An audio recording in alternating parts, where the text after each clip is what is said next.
ام المومنین حضرت خدیجۃ الکبریٰ رضی اللہ تعالی عنہا کا یوم بھی ہے۔ آپ کا وصال نبوت کے 10ویں سال 10 رمضان مبارک کو ہوا۔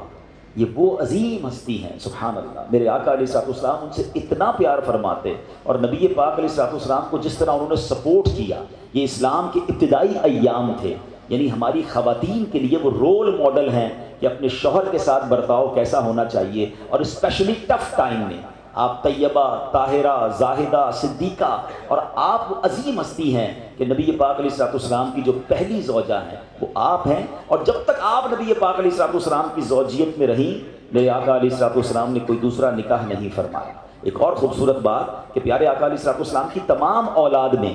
سوائے حضرت ابراہیم کے جتنی اولاد ہے وہ سب حضرت خدیجۃ الکبریٰ رضی اللہ تعالی عنہا سے ہے، اور سبحان اللہ رہتی دنیا کے سیدوں کی نانی جان جو ہیں وہ حضرت خدیجۃ الکبریٰ رضی اللہ تعالی عنہا ہے۔ جنت المعلیٰ میں آپ کا مزار شریف موجود ہے، مکہ مکرمہ میں۔ اللہ تربت حضرت خدیجہ پر اپنی کروڑوں رحمتوں کی بارش نازل فرمائے، اور ان کے صدقے ہماری مغفرت فرمائے، اور ہماری ماؤں بہنوں کو ان کی سیرت سے اپنی زندگی میں امپلیمنٹیشن کرنے کی توفیق عطا فرمائے۔